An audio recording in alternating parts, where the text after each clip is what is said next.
Hello there, everybody. Today, we're going to compare the specs of the 2021 Toyota RAV4 LE versus the 2021 Honda CRV LX four-door SUVs. Both of these very similar price point. We're starting at $26,250 for the Toyota RAV4, $25,350 for the Honda CRV. So if you're looking to save a few bucks, obviously the Honda CRV comes in the lead right off the bat. Both are going to be gas engines. However, there is certainly a big difference between their transmission types. The RAV4 is sitting at an 8-speed shiftable automatic, whereas the Honda CRV LX is a CVT. Now, pros and cons to both of these types of transmissions. I think certainly the biggest difference is how smooth the vehicle is going to be riding. So no shifting in the CVT. So if that's a bonus for you, go for it. However, that could certainly be a negative for a lot of drivers because it doesn't feel like you're driving a car at all, in my opinion. I love the feel of a shiftable automatic personally, so that's just my personal view. You will get a bit better gas mileage, particularly within the city limits, if you have a CVT in place. They're also lighter, but can be a bit more difficult to work on, as many transmission shops are getting caught up to speed regarding repair for a CVT. So definitely plenty to debate as far as that transmission type. However, it certainly is a decision for you. Drive type, both will be front-wheel drive. Both will have inline fours for your cylinders, and base engine size, a big difference here. We've got the RAV4 sitting at 2.5 liters versus the 1.5-liter for the Honda CRV. Now, that'll make a little bit of a difference in the horsepower that we'll talk about later on. Back to miles per gallon, both are going to be sitting pretty at 30 miles per gallon. I'll be interested to see what happens over the next few years as far as improving MPGs as the world gets even more conscious about gas guzzling. So 30 miles per gallon, not too shabby though on average. You do have the EPA estimated mileage for city and highway, 27 city for the RAV4 and 35 on the highway for the RAV4, compared 28 and 34 for the Honda. So obviously that CVT raising that city gas mileage up when compared to the RAV4 by about 1 miles per gallon. However, they make up for that difference in the highway situation. Fuel tank capacity, quite similar actually. RAV4 sits at 14.5 gallons, 14 gallons even for the Honda CRV. So that'll lead to a bit of a shorter range in miles, 391 for the RAV4 versus about 392 in the city. However, the big difference comes in the highway driving. 507 for RAV4 versus 476 in miles for the Honda CRV. Fuel type, you're both looking at a regular unleaded. That's obviously very simple, straightforward. Both have 5 total seating areas for you, and down to the horsepower, 203 horsepower at 6,600 RPM for the Toyota RAV4 when compared to 190 horsepower at 5,600 RPM. Now, that certainly, it's a 13 horsepower difference, but I think that's a big difference personally. You get that with the combination between that larger engine size, as well as I believe that automatic transmission certainly can add a bit more heft and a bit more power to the situation. So I personally think that just this horsepower difference is worth a test drive to see whether or not you like the responsiveness of the vehicle. Of course, you're going to have that CVT, so there's going to be sort of that continuous responsiveness with this. When combined with that horsepower, it could certainly make up the difference for you. However, I think there's a lot of difference there, in my personal opinion. So torque, obviously, the RAV4 going to be a bit better as well. 184 pound-foot of torque at 5,000 RPM. However, 179 pound-foot of torque at 2,000 RPM. Now, these lower RPMs are coming into play due to that CVT as well. So, next area of concern is the space within these vehicles, and this is, in my opinion, where the Honda CRV certainly shines. So as far as front headroom, you've got 39.5 inches for the RAV4 and 40.1 inches for the CRV. Big difference, in my opinion, if you are a taller person. That's 6 inches.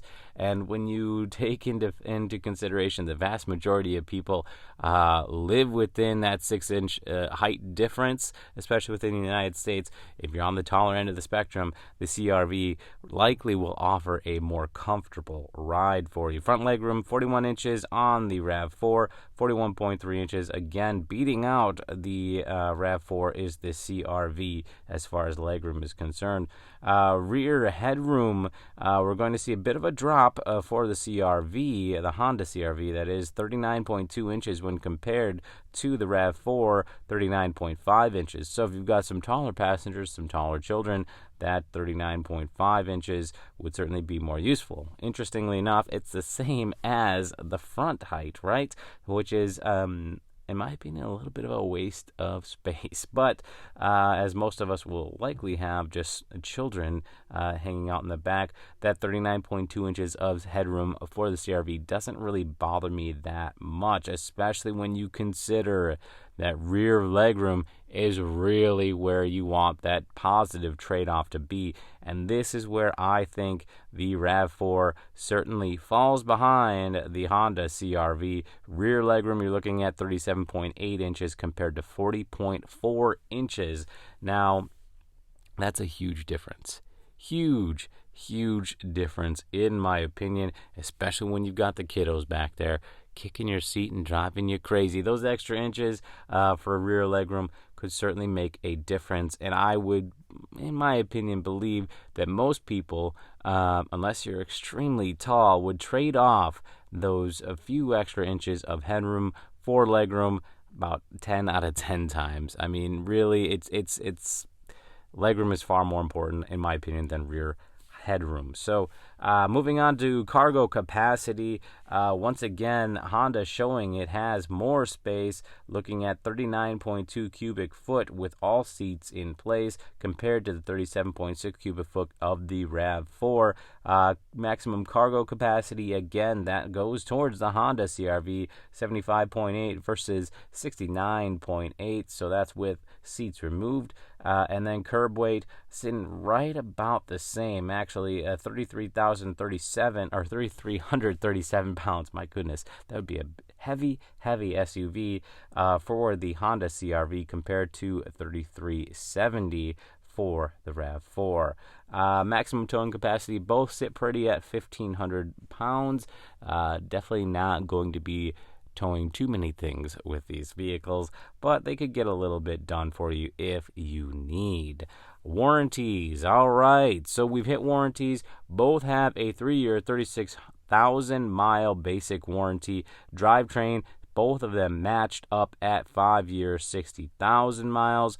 There is a free maintenance for that Toyota RAV4 LE, but none for the Honda. Now, this free maintenance thing, obviously, we've seen come into play in the recent years. I think it's mostly a marketing ploy, in my opinion. If you don't think that free maintenance is built into the MSRP, I think you're kidding yourself. You're paying for it somehow. It's just whether or not it's up front or later when you take it in. So with the RAV4 sitting at about $900 higher in the MSRP when compared to the Honda CRV, I think it's an interesting bet to say that part of that price pop when comparing the two is built into that free maintenance, right? Roadside, you're going to get 2 years unlimited miles for the RAV4, where you're going to get 3 years 36,000 miles for the Honda CRV.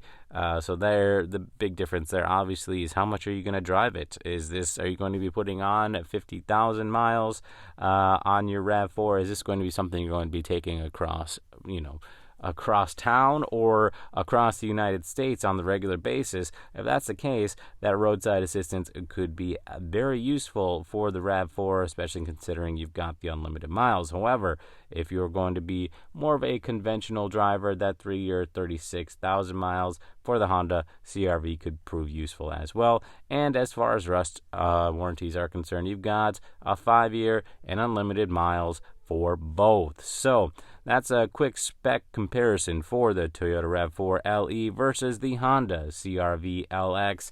For me, the top things to consider, not necessarily the price point, because I think they fall right within the same price point. Obviously, those are just the MSRP, so depends upon what you can haggle on down to is the most important part. I think transmission type is the most important for me, as well as space. So really, you got to decide, are you an automatic, traditional automatic shiftable person, or are you a CVT person as far as a drive experience and drive quality is concerned? You've got to decide that on your own. Next, obviously, the space. The Honda CRV comes in with actually quite a bit more space where it counts, and I think that's an important thing to consider. So hopefully this little spec comparison helped you make your decision a little bit easier. I know it's hard to make these decisions right now, but let me know what you thought of down below. Also, if there are some differences in these vehicles that you have spotted that you think kind of puts one over the top, share that in the comments down below. Let's learn more about both of these vehicles together. Share your opinions, share your due diligence down below.